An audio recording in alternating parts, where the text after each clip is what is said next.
நம்ம தான் ஆதரவு கொடுக்கணும் அவங்களுக்கு. நம்மெல்லாம் சேர்ந்து தயவுசெய்து எல்லாருமா சேர்ந்து அவங்களுக்கு குரல் கொடுப்போம். எந்த சந்தர்ப்பத்திலையும் அவங்கள நம்ம கைவிடக்கூடாது. அவங்க இல்லைன்னா நமக்கு கஷ்டம். ஒரு வேலை செய்யலைன்னா ஒரு ஓனர் வந்து என்ன செய்வார்? ஓனர் தான் வேலை வாங்கணும்.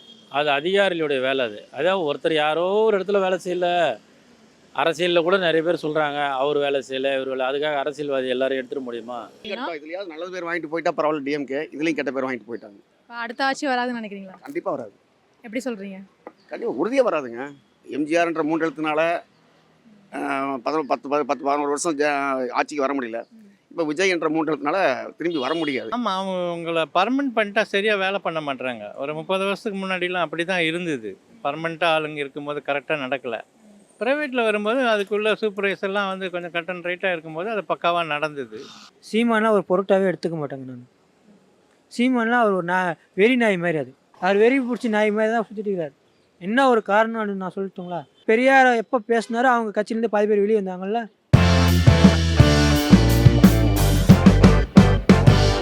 ஜெம் டிவி நேயர்களுக்கு வணக்கம். கடந்த சில மாதங்களாகவே தூய்மை பணியாளர்கள் போராட்டம் நாளுக்கு நாள் அதிகரிச்சுக்கிட்டே வருது. இப்போ நேற்று கூட எழும்பூரில் வந்து கூவத்தில் இறங்கிலாம் பயங்கரமாக போராடினாங்க. அதை பற்றி நம்ம பொதுமக்களுடைய கருத்து என்ன அப்படின்னு நம்ம கேட்கலாம், வாங்க பார்க்கலாம். எதனால் இவ்வளோ தீவிரமாக பண்ணுறாங்கன்னு நினைக்கிறீங்க? அவங்களுக்கு யாருமே சப்போர்ட் பண்ணலம்மா. உண்மையை சொல்லப்போனால் நம்மலாம் சப்போர்ட் பண்ணணும். அவங்க சுத்தம் இல்லைன்னா நம்ம ஊர் நாரி போயிடும், நம்ம வீடு நாரி போயிடும். நமக்கு ரொம்ப கஷ்டம். நம்மளால அந்த வேலை பார்க்க முடியாது.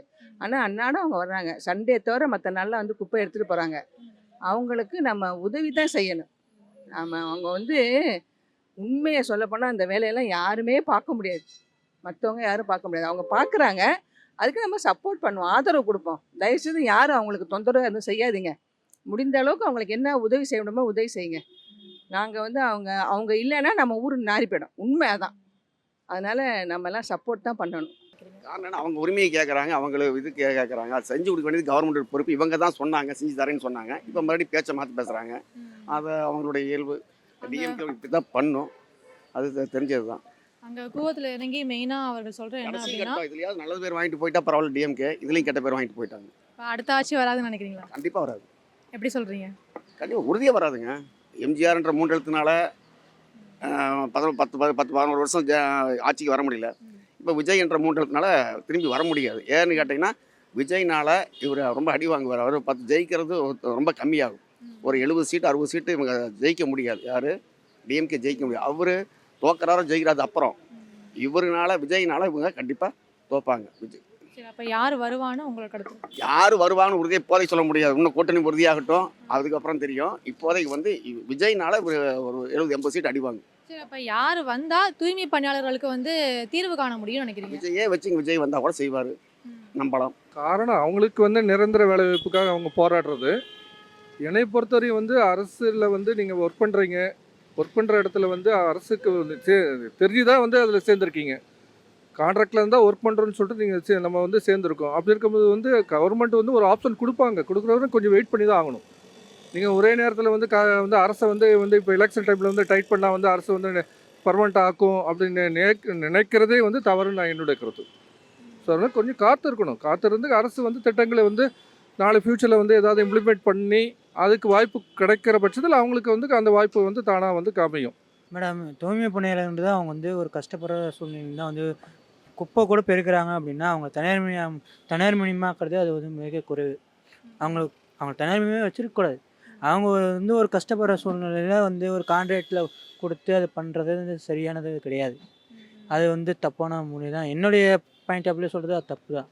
ஏன்னா உங்களுக்கு வந்து நிரந்தர பணியுமே அவருக்கு கொடுத்தா கொஞ்சம் நல்லாயிருக்கும். இல்லை, நான் கவர்மெண்ட்டு குறையாக சொல்லலை. என்னென்னா அது வந்து எந்த ஒரு கவர்மெண்ட் வந்தாலும் இது பண்ணால் கொஞ்சம் நல்லாயிருக்குன்ற என்னோடய ஒப்பீனியன். இல்லை, அவங்களுக்கு உள்ள விஷயத்த பண்ணி கொடுக்கணும். ஏன்னா அவங்க உழைக்கிறாங்க, ராத்திரி பகல் கஷ்டப்படுறாங்க, மழை தண்ணி இல்லாமல் பண்ணுறாங்க. அவங்களுக்கு என்னமோ அதை பண்ணி கொடுக்குறது தானே நம்மளோட வேலை. அதை பண்ணுறதுக்கு வேறு யார் வருவாங்க?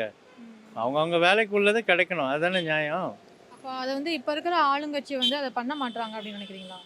அவங்க பண்ணணும். ஏன் பண்ண மாட்டாங்க தெரியலையா? அது அவங்க தான் முடிவு பண்ணணும். அது மக்கள் போராட்டம் பண்ணுறது நியாயமான விஷயம். அரசாங்கம் அதை கரெக்டாக அதை கடைப்பிடிக்கணும்.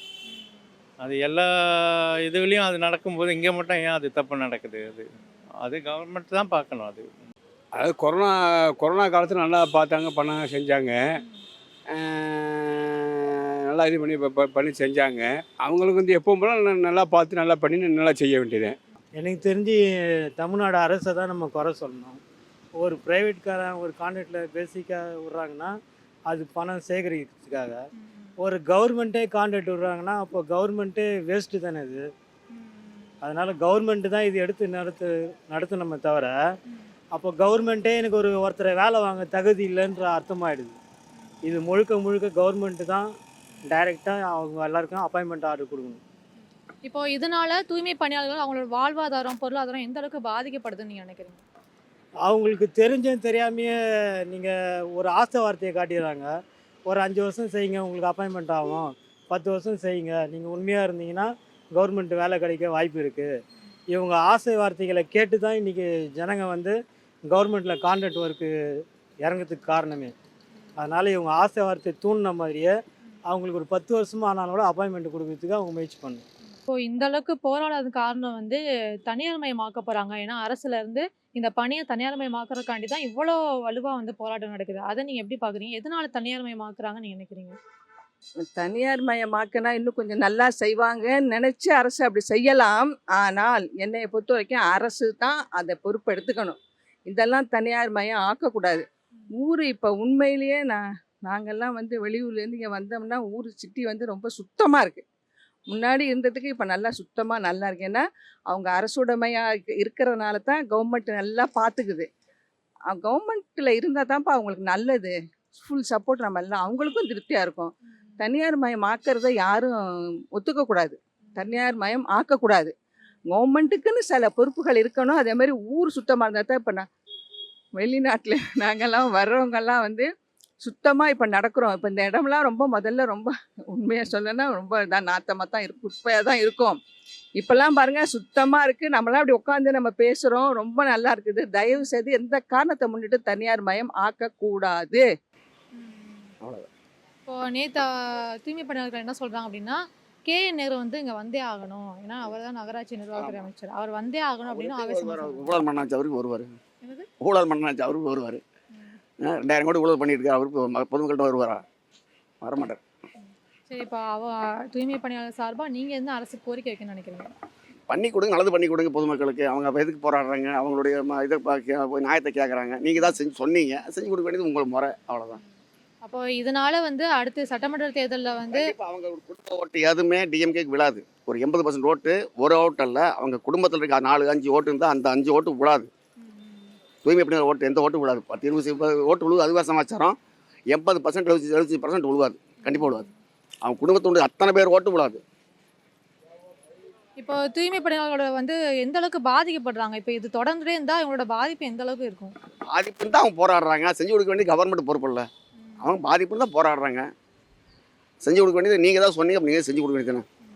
இன்னொன்று பொதுமக்கள் தரப்புல இருந்து என்ன சொல்றாங்க அப்படின்னா, தூய்மை பணியாளர்கள் வந்து சரியா வந்து வேலை பார்க்கறது இல்லை அப்படிங்கிற ஒரு கருத்தும் வருது. இருக்கத்தான் செய்யுங்க. 2 ஒன்று இருக்கத்தான் செய்யும். 5 வரலுக்கு 5 வர கரெக்டாக இருக்குதா? ஏதோ 1-2 இருக்கத்தான் செய்யும். அதுக்கு எல்லாத்தையும் தப்பு சொல்ல முடியுமா? இங்கே எல்லாம் பார்த்தீங்கன்னா பர்ஃபெக்டாக வேலை செய்கிறாங்க. எனக்கு தெரிஞ்ச வரைக்கும் எல்லா அரசு இதுலையும் தப்பு நடக்கும். அதுக்காக நியாயப்படுத்த விரும்பல. அதெல்லாம் இயற்கை. இல்லைங்க, யார் வரணும்னு சொல்கிறது வந்து ரைட்டு. நீங்கள் சொல்கிறது நல்ல விஷயம், நல்ல கேள்வி. முதல்ல வந்து தமிழ்நாடு வந்து நிறைய வந்து பல ஒரு அட்வான்ஸாக இருக்குது. இந்தியாவை பொறுத்தவரையும் தமிழ்நாடு வந்து ஒரு வளர்ந்த மாநிலமாக இருக்குது. சில திட்டங்களில் வந்து தோல்வியான திட்டங்கள் இருக்குது. ஃபார் எக்ஸாம்பிள் வந்து இப்போ வந்து மழைநீர் வடிகால் திட்டங்கள் இருக்குது பார்த்தீங்க. அது வந்து என்னையை பொறுத்த வரைக்கும் வந்து பியூராக வந்து தோல்வி அடைந்த திட்டம். ஏன்னா வந்து எல்லா இடமே 5 அடி தான் தோண்டுவேன், தண்ணி தானாக ஓடிடணும் அப்படின்னு சொல்கிறது வந்து மட்டமான ஒரு திட்டம். அதே போல் வந்து கோயம்பேடில் வந்து நானும் பார்த்துருக்கேன். கோயம்பேடு வந்து நம்ம கோயம்பேடில் எப்படின்னா வந்து நம்ம தார் சாலைக்கும் 2 அடி உயர்வாக தான் வந்து கால்வாயை கட்டியிருக்காங்க. அதாவது தண்ணீர் வந்து தாவி வந்து அந்த கால்வாயில் வந்து போகணும்னு சொல்லிட்டு ஒரு திட்டத்துக்காக கேட்டிருக்காங்க. அது வந்து பியூராக வந்து மடத்தனமான ஒரு திட்டம்.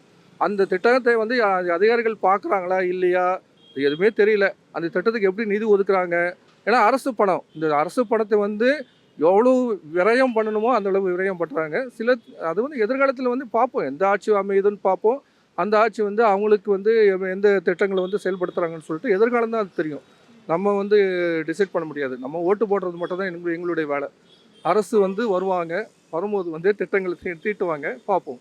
அதில் வந்து டிஎம்கே வந்து கொஞ்சம் நல்லா தான் பண்ணுறாங்க.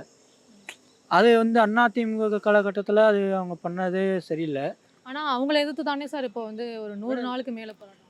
மேடம் இப்போ நான் ஒரு கட்சி நடத்துகிறேன்னு வச்சுங்களேன், இப்போ நான் ஆளுங்கட்சியாக இருக்கிறேன் அப்படின்னா என்னதான் குறை சொல்லுவேன். அந்த பாயிண்ட் ஆஃப் வியூவில் நான் சொல்கிறேன். சரிங்களா? இப்போ வந்து நான் ஆளுங்கட்சி சப்போர்ட்டுன்னு நான் பேசல. இருக்கிற பாயிண்ட் ஆஃப் வியூ எல்லாமே வந்து இப்போ ஏடிஎம்கேலையும் பண்ணலையா? ஆளுங்கட்சி இப்போ ஏடிஎம்கே அடுத்த வருஷம் இந்த ஆண்டு வந்துச்சு அப்படின்னு 10 வருஷமாக அவங்க தானே ஆளுந்தாங்க. என்ன பண்ணாங்க சொல்லுங்கள்?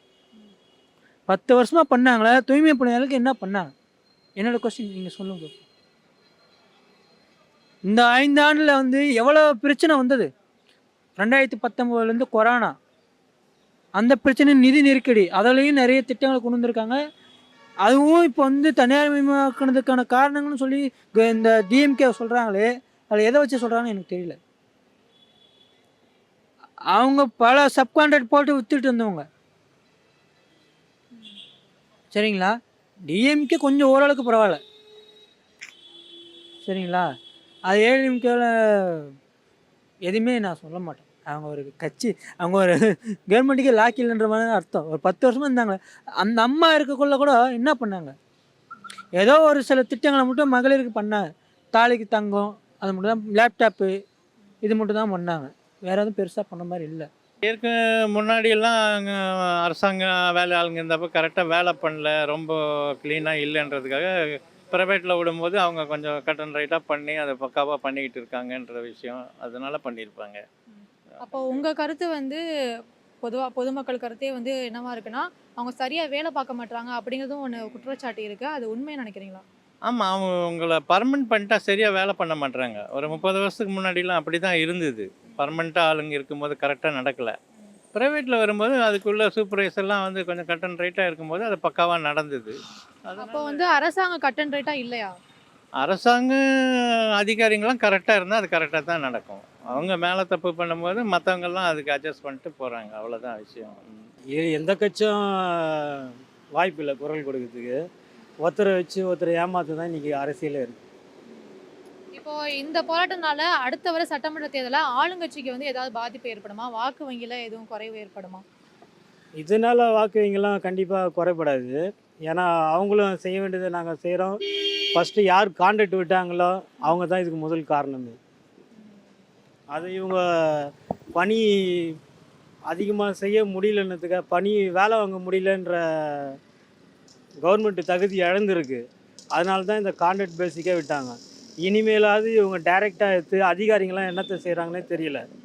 அவங்க தான் இது மாதிரி ஆளுங்களை கரெக்டாக ஃபாலோ பண்ணி நல்லா வேலை வாங்கணும், நம்ம நாட்டை முன்னுக்கு வர வைக்கணும். முதல்ல இந்த கான்ட்ராக்ட் பேசிக்காக கட் பண்ணணும். அந்த கான்ட்ராக்ட் பேசிக் இருக்குதுன்னா கவர்மெண்ட்டில் அதிகாரிங்களே நமக்கு தேவையில்லை. அந்த அதிகாரிங்களே நம்ம கான்ட்ராக்டில் விடலாம். இப்போ இருக்கிற அரசியல் களத்தில் வந்து தூய்மை பணியாளர்களுக்கு யார் வந்து குரல் கொடுக்குறாங்க, ஆதரவு கொடுக்குறாங்க நீங்கள் நினைக்கிறீங்க? நம்ம மக்கள் தான் கொடுக்கணும். மக்களான நம்ம தான் ஆதரவு கொடுக்கணும். உண்மையை சொல்ல நம்ம தான் நடக்கிறோம், நம்ம தான் நடைபாதையில் நடக்கிறோம், நம்ம தான் ஆட்டோ எடுக்கிறோம், நம்ம தான் இங்கே சுற்று வட்டாரத்தில் நம்ம தனி மனிதன் ஒருத்தருமே நம்ம தான் சப்போர்ட் பண்ணணும். நம்ம தான் ஆதரவு கொடுக்கணும் அவங்களுக்கு. நம்மெல்லாம் சேர்ந்து தயவுசெய்து எல்லாருமா சேர்ந்து அவங்களுக்கு குரல் கொடுப்போம். எந்த சந்தர்ப்பத்திலையும் அவங்கள நம்ம கைவிடக்கூடாது. அவங்க இல்லைன்னா நமக்கு கஷ்டம். அந்த கஷ்டம் சாதாரண கஷ்டம் இல்லை, தாங்க முடியாத கஷ்டமாக போயிடும். தயவுசெய்து இது எல்லாரும் புரிஞ்சுக்கங்க. நம்ம எல்லாம் சேர்ந்து குரல் கொடுப்போம், கை கொடுப்போம். உங்களுக்கு வந்து ஒருத்தர் வேலை செய்யலைன்னா ஒரு ஓனர் வந்து என்ன செய்வார்? ஓனர் தான் வேலை வாங்கணும். அது அதிகாரிகளுடைய வேலை. அதாவது ஒருத்தர் யாரோ ஒரு இடத்துல வேலை செய்யலை. அரசியலில் கூட நிறைய பேர் சொல்கிறாங்க, அவர் வேலை செய்யலை, இவர் வேலை. அதுக்காக அரசியல்வாதி எல்லோரும் எடுத்துட முடியுமா? அரசு அதிகாரிகளில் வேலை செய்யலைன்னா அரசு அதிகாரிகளெல்லாம் மொத்த பேர் எடுத்துட முடியுமா? எல்லா இடத்துலையும் நடக்கிறது தான் அது. சில விஷயங்கள் நடக்கும், எங்கேயோ 1 2. அதை நம்ம அது மேல் இருக்கிற அதிகாரி வந்து அதை கண்காணிக்கணும், அதை மாற்றணும், இல்லை நடவடிக்கை எடுக்கணும். டிஎம்கே தான். அது எந்த ஒரு கருத்து கூட்டணியாக சொல்கிறீங்களா இல்லை தனிப்பட்ட முறையில்? தனிப்பட்ட முறையில் நான் சொல்கிறேன், கூட்டணின்றதில் சொல்கிறேன். அப்படி பார்த்தா இப்போ தொழிலாளர்களுக்கு தான் வந்து விசிக திருமாவளவன் அவர்கள், நாம் தமிழர் சீமான் அவங்களாம் தொழிலாளர்களுக்கு தான் நிற்கிறேன், அவங்களுக்கு தான் குரல் கொடுக்குறேன்னு சொல்கிறாங்க. அவங்களும் வந்து ஆதரவு தராங்கன்னு நீங்கள் நினைக்கிறீங்களா? சீமான்லாம் ஒரு பொருட்டாகவே எடுத்துக்க மாட்டாங்க. நான் சீமான்லாம் அவர் ஒரு வெறி நாய் மாதிரி. அது தமிழ்நாட்டில் இப்போ பாருங்கள், அவர் 5% 8% வச்சுருந்தார்ல ஓட்டு, இப்போ 0.5 கூட வராது. அவர் வெறி பிடிச்சி நாய் மாதிரி தான் சுற்றிட்டு இருக்கிறார். என்ன ஒரு காரணம்னு நான் சொல்லட்டுங்களா? அவர் எப்போ பெரியாரை வந்து தப்பாக பேசினார், தமிழ்நாட்டில் ஈரோட்டின் சிங்கம் அவர் பெரியார். இது வந்து தமிழ்நாட்டில் வந்து பெரியார் மண், பெரியார், அண்ணா, கலைஞர் இவங்களுடைய வளர்ந்த மண், சரிங்களா? அந்த வளர்ந்த மண்ணில் வந்துட்டு இவர் வந்துட்டு பெரியாரை எப்போ பேசினாரோ அவங்க கட்சியிலேருந்து பாதி பேர் வெளியே வந்தாங்கல்ல. இப்போ உள்ள கல்வியில் பெரும்பாலும் சீமான் தான் கேட்பாரு, மற்றபடி யாரும் ஒன்றும் பெருசாக கேட்குற மாதிரி தெரியலையே. அதுதான். இப்போ இதனால அடுத்து வர சட்டமன்ற தேர்தலில் இப்போ ஆளுங்கட்சியோட வாக்கு வங்கி வந்து குறையும் அப்படின்னு நினைக்கிறீங்களா? ஆமாம் கண்டிப்பாக குறையும். இப்போ துப்புரவு பணியாளர் அவர் சம்மந்தப்பட்ட குடும்பங்க ஓட்டு போடலன்னா அது ஒரு கணிசமான தொகை கம்மி தானே ஆகும். ஆமாம் அது கம்மியாகும். இப்போ வந்து தூய்மை பணியாளர்களுக்கு சார்பாக நீங்கள் வந்து அரசுக்கு என்ன கோரிக்கை வைக்கணும்னு நினைக்கிறீங்க? நான் என்ன சொல்கிறேன், அவங்களுக்கும் குடும்பம் இருக்குது, பிள்ளைங்க இருக்குது, எல்லாம் இருக்குது. அவங்களுக்கு என்னமோ அதை பண்ணி அதை சரியான முறையில் கொண்டு போனால் எல்லாருக்கும் சந்தோஷம் தானே. அதுதான் நான் நினைக்கிறேன். இப்போ உங்கள் தரப்பு வந்து அரசுக்கு என்ன நீங்கள் கோரிக்கை வைக்கணும்னு நினைக்கிறீங்க? இதனால் என்ன, தகுதி இல்லாத கவர்மெண்ட்டு இருக்கக்கூடாது. கான்ட்ராக்ட் பேசிக்கினால அது கவர்மெண்ட்டுக்கு தகுதி இல்லைன்னு அர்த்தம்.